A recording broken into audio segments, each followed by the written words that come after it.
Gugatan pada perkara ini adalah penggunaan merek tanpa haknya yang memiliki persamaan pada pokoknya antara merek PS Glow, Pestor Glow dengan MS Glow. Di mana dari bunyi putusan Pengadilan Niaga Surabaya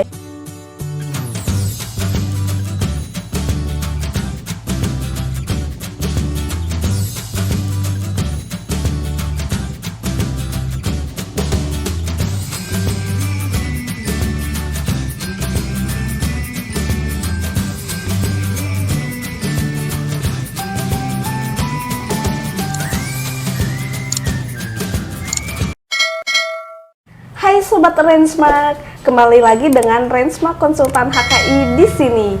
Jadi pada kali ini kita mau bahas tentang merek yang lagi berseteru nih, yaitu merek PS Glow dan juga merek MS Glow. Tapi kali ini aku tidak sendiri, aku bersama rekanku yaitu Kak Ratih. Halo Maila, halo Sobat Rensmark.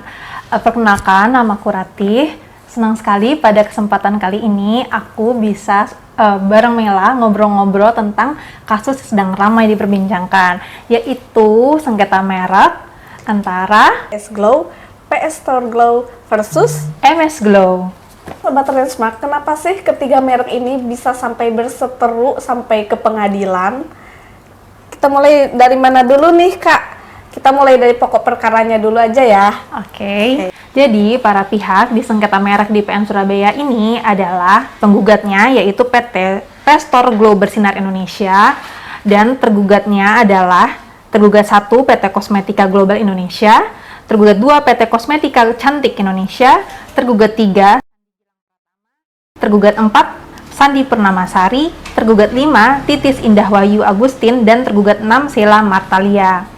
Nah, itu adalah para pihak di sengketa merek di PN Surabaya ini. Dan objek dari sengketa ini adalah merek-merek yang kita sampaikan tadi, yaitu Pestor Glow, PS Glow, dan MS Glow. Jadi penggugat adalah PT PS Store Glow Bersinar Indonesia sebagai penerima lisensi merek PS Glow dan juga penerima pengalihan merek PS Store Glow.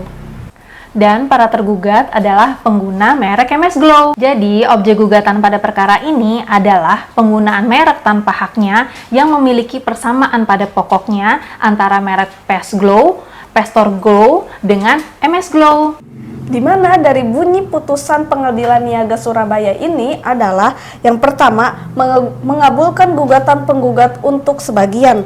Yang bunyi putusan yang kedua yaitu menyatakan penggugat memiliki hak eksklusif atas penggunaan merek dagang PS Glow dan merek dagang PS Store Glow yang terdaftar di DJKI Kementerian Hukum dan Hak Asasi Manusia untuk jenis barang kosmetik di kelas 3. Dan yang bunyi putusan yang ketiga yaitu menyatakan bahwa tergugat 1, tergugat 2, 3, 4, 5, dan 6 secara tanpa hak dan melawan hukum menggunakan merek dagang MS Glow yang memiliki kesamaan pada pokoknya dengan merek dagang PS Glow dan merek dagang PS Store Glow yang digunakan oleh penggugat untuk jenis barang kosmetik di kelas 3 yang terdaftar di DJKI Kementerian Hukum dan Hak Asasi Manusia.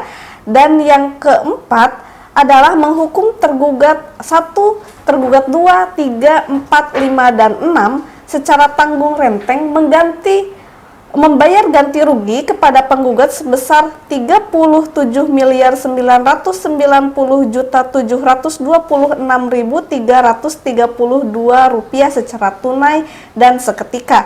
Dan bunyi putusan yang terakhir yaitu menolak gugatan penggugat selain dan selebihnya. Dari putusan ini, maka penggugat memiliki hak eksklusif terhadap merek Pestor Glow dan PS Glow.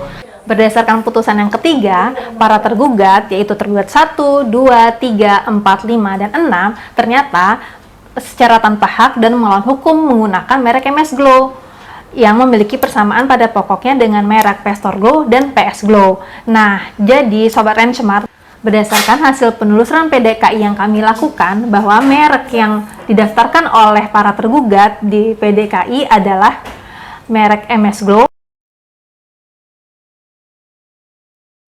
Jadi beda loh Sobat Rangemart antara merek MS Glow saja dengan merek MS Glow _for Cantik Skincare. Dan dari hasil penelusuran di PDKI yang kita lakukan, kalau misalkan dengan nama MS Glow saja kita temukan ini. Jadi Sobat Rangemart, itulah pentingnya kenapa kita harus menggunakan merek sesuai dengan merek yang kita daftarkan di DJKI. Tapi putusan ini belum final Sobat Rangemart, masih bisa ada upaya hukum lain yaitu pengajuan kasasi di Mahkamah Agung. Menurut Sobat Rangemart gimana nih? Komen di bawah ya.